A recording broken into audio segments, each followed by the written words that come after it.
आज का जो वीडियो का टॉपिक है वो बटरफ्लाई इंडक्शन के ऊपर में दोस्तों। ये जो मैं इंडक्शन का वीडियो बनाने जा रहा हूँ वो बहुत ओल्ड मॉडल है। ओके दोस्तों, इसमें एक प्रॉब्लम क्रिएट हुई है, उस प्रॉब्लम के बारे में आपको बताने जा रहा हूँ। अगर आपके पास भी ऐसा प्रॉब्लम आता है तो आप कंफ्यूज हो जाओगे। ओके, ऐसा लगता है दोस्तों देखने से कि ये डिस्प्ले कंट्रोल पैनल की प्रॉब्लम, बट दोस्तों ये मेन पीसीबी की प्रॉब्लम। वो कैसे, तो यहाँ पे देखेंगे। अब दोस्तों सबसे पहले देख सकते हैं कि इसमें आपको पीसीबी का पैटर्न इस टाइप का रहेगा दोस्तों। पीसीबी का पैटर्न इस टाइप का है और इसमें एक यहाँ पे स्पीकर दिया हुआ है दोस्तों, और हमारा डिस्प्ले कंट्रोल पैनल हो गया। और यहाँ पे दोस्तों देख सकते हैं कि यहाँ पे होता है दोस्तों जो हमारा हाई और लो, जो टेम्परेचर को हाई करते हैं लो करते हैं, यहाँ पे शो होता है। ओके, इसको सीरीज में सप्लाई देने के बाद दोस्तों मैं यहाँ से मान लो यहाँ पे ऑन करूंगा दोस्तों, तो यहाँ पे डिस्प्ले में एक वाटेज आएगा और स्पीकर से आएगा यहाँ पे प्रेशर कुकर का ऑप्शन आएगा। ओके, तो यहाँ से मैं ऑन करता हूँ।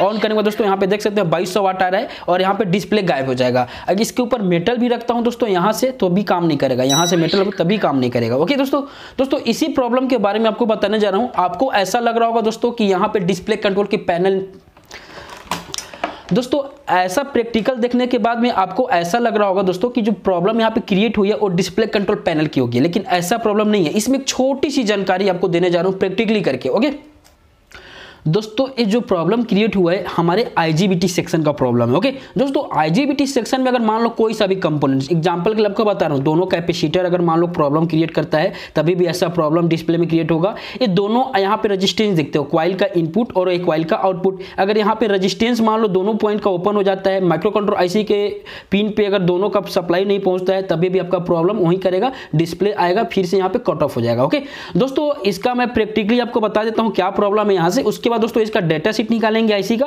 क्वाइल का इनपुट कौन से पिन पे जाएगा और क्वाइल का आउटपुट कौन से पिन पे जाएगा। उसके बाद दोस्तों यहाँ पे हाई वोल्टेज और लो वोल्टेज के रेजिस्टेंस लगा, इसका भी डेटा निकालेंगे दोस्तों कि कौन सा पिन पे कितना वोल्टेज आएगा। अगर मान लो दोस्तों ये जो टॉप सेंसर देखते हो, अगर टॉप सेंसर नहीं रहेगा तो कौन सा एरर कोड आएगा, क्योंकि अगर आपके पास ऐसा पीसीबी आता है, अगर प्रॉब्लम क्रिएट होता है तो कैसे इसको रिपेयर कर सकते हो, इसके बारे में जितना नॉर्मल इसमें प्रॉब्लम क्रिएट होता है उसके बारे में आपको विस्तार से बताने जा रहा हूँ। ओके अब दोस्तों सबसे पहले इसमें एक छोटी सी, मैं यहाँ पे देख सकते हैं जो यहाँ पे 5 माइक्रोफैराडे का कैपेसिटर लगा रहता है 400 वोल्ट की, जो क्या करता है वोल्टेज को फिल्टर करने का काम करता है। ये यहाँ से ये वाला पॉइंट क्या हो गया, लूज हो गया। ओके, ये लूज हो गया, इसके नाम से क्या होगा दोस्तों, यहाँ पे हमारे आईजीबीटी के कलेक्टर पे 300 वोल्ट नहीं पहुंच रहा होगा। तो एक बार मल्टीमीटर से चेक कभी कर लेते हैं कि आईजीबीटी कलेक्टर पे कितना वोल्टेज पहुंच रहा है।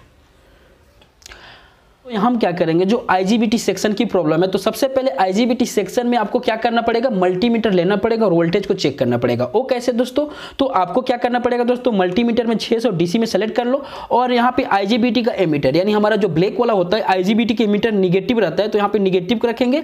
और पॉजिटिव, आईजीबीटी का पॉजिटिव कौन सा रहता है दोस्तों, बीच वाला पॉइंट रहता है पॉजिटिव, यानी आईजीबीटी का कलेक्टर। कलेक्टर पे कितना वोल्टेज आता है दोस्तों, हमारा कलेक्टर पे हमेशा 330 340 के करीब वोल्टेज आता है। वो डिपेंड करता है हमारे पास एसी वोल्टेज कितना है। तो यहाँ पे देखेंगे सबसे पहले दोस्तों एसी वोल्टेज हमारे पास कितना है, 234 से 235 वोल्टेज एसी है। तो हमारे आईजीबीटी कलेक्टर पे कितना आएगा दोस्तों, 330 340 के करीब आएगा। तो हम यहाँ पे समझ लो यहाँ पे माइनस कर रख लेते हैं और यहाँ पे हम चेक करते हैं आईजीबीटी के कलेक्टर पे, यानी हीटसिंक में चेक करते हैं तो हमको यहाँ पे वोल्टेज कितना मिल रहा है, 305 वोल्टेज मिल रहा है। लगभग समझ लो 30 से 40 वोल्ट कम मिल रहा है। यहाँ पे 305 वोल्टेज मिल रहा है तभी भी वर्किंग नहीं कर रहा है। क्यों नहीं कर रहा है, क्योंकि हमारे पास ऑलरेडी एसी सप्लाई कितना है, 236 है। तो 236 है तो हमको 340 345 करीब मिलना चाहिए, इसके नाम से यहाँ पे वर्किंग नहीं कर रहा है। दोस्तों अगर मान लो ऐसा प्रॉब्लम क्रिएट होता है तो आप कौन सी कंपोनेंट को चेक करते हो, तो सबसे पहले दोस्तों आपको मैंने बता देता हूं कि जब भी ऐसा प्रॉब्लम क्रिएट होता है तो यहाँ पे 5 माइक्रोफैराडे का जो कैपेसिटर लगता है ये वोल्टेज को क्या करता है दोस्तों, फिल्टर करने का काम करता है। अगर मान लो दोस्तों एक कैपेसिटर नहीं रहेगा तो जितना एसी सप्लाई आपको यहाँ पे एसी सप्लाई इनपुट में मिलेगा उतना ही आपको डीसी सप्लाई यहाँ पे मिलेगा आईजीबीटी के कलेक्टर पॉइंट में। ओके, तो सबसे पहले दोस्तों 5 माइक्रोफैराडे कैपेसिटर को क्या करेंगे, रिप्लेसमेंट करेंगे। अब दोस्तों यहाँ पे फोकस करेंगे। सबसे पहले मैंने यहाँ पे कैपेसिटर को रिप्लेसमेंट कर दिया 5 माइक्रोफैराडे का दोस्तों। अब इसको चेक करते हैं वोल्टेज को। तो हमारे पास वोल्टेज पहले कितना आ रहा था, 303 के करीब आ रहा था। हमको कितना वोल्टेज चाहिए, 330 चाहिए। ओके, तो हम यहाँ पे सप्लाई दे दिए। सप्लाई देने के बाद दोस्तों क्या करेंगे, यहाँ से निगेटिव रख लेता हूँ और यहाँ पे पॉजिटिव में चेक करता हूँ, यानी आईजीबीटी कलेक्टर पे चेक करता हूँ। तो आप देख सकते हैं कि हमको यहाँ कितना मिल रहा था, 322 323 करीब मिल रहा था। पहले कितना वोल्टेज कम मिल रहा था, मात्र 20 से 22 वोल्ट कम मिल रहा था। इसकी वजह से हमारा आईजीबीटी सेक्शन वर्किंग नहीं कर रहा था। ओके, अब दोस्तों यहाँ पे देख सकते हैं कि क्या प्रॉब्लम क्रिएट होकर आ रहा है। ओके, यहाँ पे डायग्राम के माध्यम से आपको समझाने रहा हूँ। सबसे पहले दोस्तों आपका यहाँ पे इंडक्शन का आईजीबीटी सेक्शन का डायग्राम हो गया। यहाँ पे दोस्तों मैंने इन लिख दिया, इन यानी समझ लो हमारा कॉइल का इनपुट हो गया। यहाँ पे कितना वोल्टेज आना चाहिए, 330 वोल्टेज आना चाहिए। कितना, ये रहेगा आपका डीसी वोल्टेज रहेगा 330 वोल्ट। यहाँ पे इनपुट में 330 वोल्ट आ जाएगा। उसके बाद दोस्तों यहाँ पे कॉइल लगा रहता है, कॉइल के माध्यम से दोस्तों हमारा आईजीबीटी के कलेक्टर में जाता है। कितना वोल्टेज जाएगा आईजीबीटी कलेक्टर में दोस्तों, हमेशा 330 वोल्ट जाएगा। ओके, ये भी डीसी रहेगा। कॉइल के इनपुट में 330 वोल्ट, तो कॉइल के आउटपुट में भी 330 वोल्ट और आईजीबीटी कलेक्टर पॉइंट में भी 330 वोल्ट डीसी रहेगा।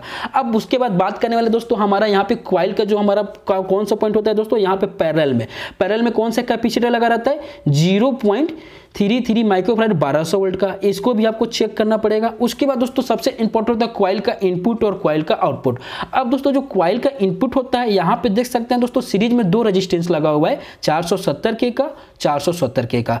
दोस्तों ये जो दोनों रेजिस्टेंस से ड्राइव पल्स कहाँ पे जा रहा है, यहाँ पे चेक करते जाएंगे तो आईसी के कौन से पिन पे जा रहा है, 6 नंबर पिन पे जा रहा है। तो दोस्तों हमेशा जो माइक्रो कंट्रोल आईसी है 24 पिन का है, 6 नंबर पिन पे कितना वोल्टेज आना चाहिए दोस्तों, यहाँ पे हमको 1 वोल्ट आना चाहिए। ये आपका डेटा शीट हो जाएगा कॉइल का इनपुट का। हमेशा जब भी आप इंडक्शन वाला रिपेयर करते हो तो कॉइल के इनपुट में चेक कर लेना 1 वोल्ट। ओके, उसके बाद दोस्तों फिर से यहाँ पे कॉइल के आउटपुट में चेक करेंगे तो इसमें भी 2 रेजिस्टेंस लगा हुआ है सीरीज में, 470 के, 470 के। ओके, फिर दोस्तों ये वाला कहां से ट्रैक को चेक करेंगे तो ये वाला कहां पे जाएगा दोस्तों, आईसी के 5 नंबर पिन पे जाएगा। ये आईसी के जो 5 नंबर पिन पे जाएगा तो यहाँ पे कितना वोल्टेज आना चाहिए दोस्तों, यहाँ पे आना चाहिए 0.99 वोल्टेज आना चाहिए। ये कौन सा वोल्टेज है दोस्तों, कॉइल का, यहाँ पे कॉइल का आउटपुट वोल्टेज है और ये कॉइल का इनपुट वोल्टेज हो गया 6 नंबर पिन। ये नोट कर लेना, आपके लिए बहुत बेनिफिट होगा। ओके, अब दोस्तों जो यहाँ पे जो 12 नंबर पिन पे हम चेक करेंगे दोस्तों तो कहाँ से वोल्टेज आता है, तो हाई वोल्टेज लो वोल्टेज का। सबसे पहले दोस्तों यहाँ पे न्यूट्रल लाइन से डायोड लग गया एक, और यहाँ पे फेस लाइन से लग गया, दोनों का कैथोड आपस में यहाँ पे शॉर्ट हो जाएगा।